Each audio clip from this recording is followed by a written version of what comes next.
This video is intended only to supplement the written installation instructions that accompanied your product, not to replace those installation instructions. The written installation instructions should be read and available to you before you attempt to install the product.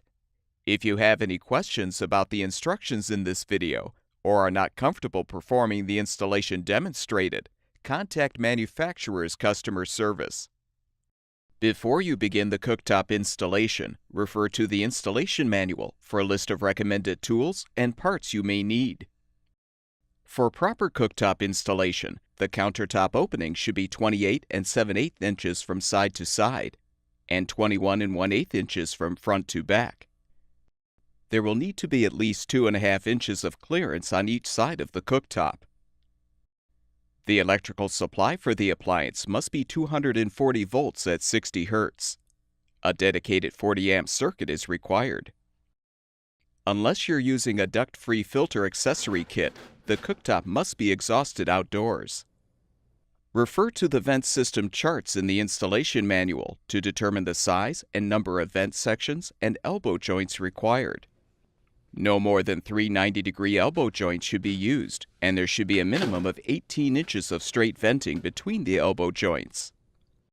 A vent cap with a backdraft damper will need to be installed over the venting on the home's exterior wall or on the roof.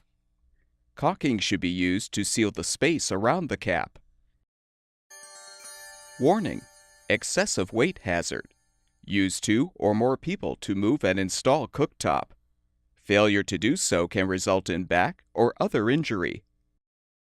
Have an assistant help you to set the cooktop upside down on the packaging foam, keeping the control knobs clear of the packaging. Position the plenum on the cooktop base so the round opening faces the wire harness. Using a 1/4 inch nut driver, thread and tighten the 6 screws to secure the plenum.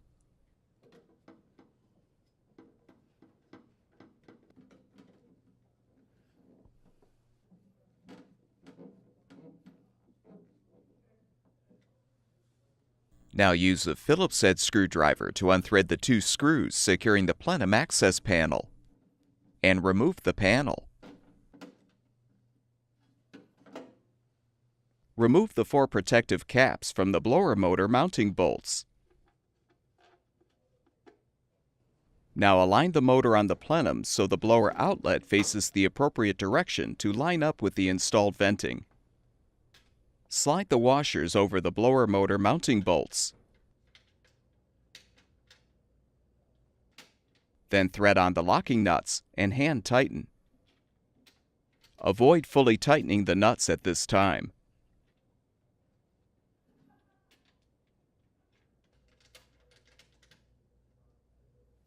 Next, connect the blower electrical connector to the cooktop. Position the cover on the burner box and secure it with the 2 screws. Now determine the appropriate length for the protective foam strips by aligning the strips with the front or rear edge of the cooktop. Then trim the strips accordingly. Peel one of the strips from the backing to expose the adhesive. And position the strip on the bottom front lip of the cooktop, a 1/4 inch from the edge.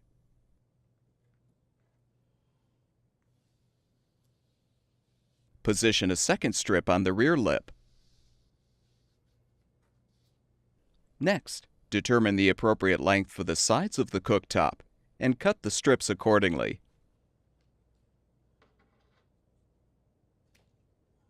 Position the 2 strips.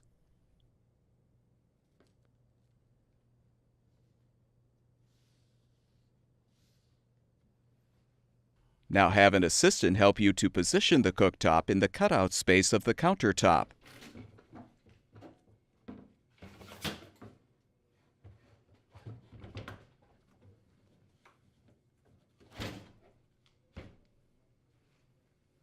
Rotate the motor as necessary to align it with the vent, then attach the venting.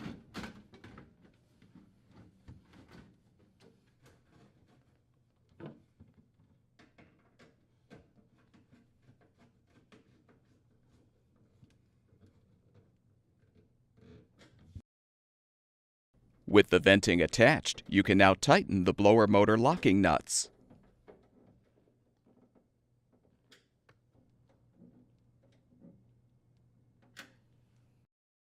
Replace the access cover and secure it with the screws.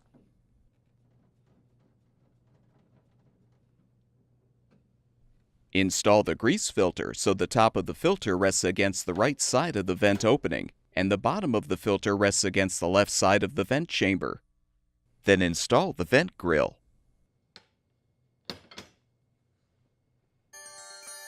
Warning: electrical shock hazard. Disconnect power before servicing. Use 8-gauge copper wire. Electrically ground cooktop. Failure to follow these instructions can result in death, fire, or electrical shock. Be sure to shut off the power to the cooktop junction box before connecting the power supply line. If necessary, remove the junction box cover. Use a UL-listed or CSA-approved half-inch diameter conduit connector to connect the flexible cable conduit from the cooktop to the junction box.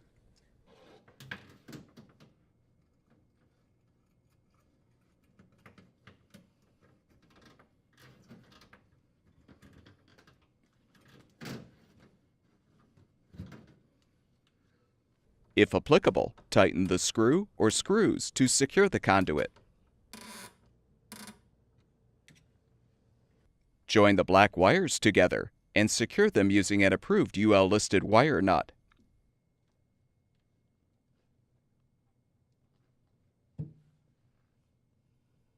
Do the same to secure the 2 red wires together and the 2 white wires.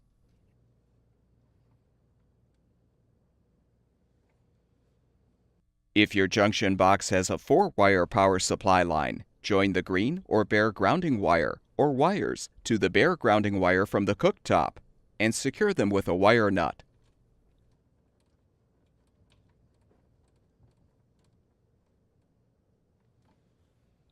If your power supply only has 3 wires, connect the grounding wire or wires along with the white wire from the cooktop to the white neutral wire in the box.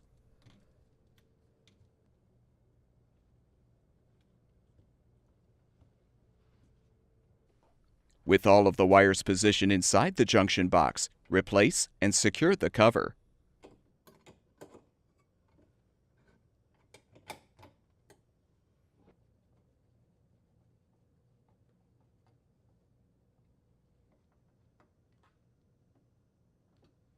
Restore power to the junction box, and the cooktop should be ready for use.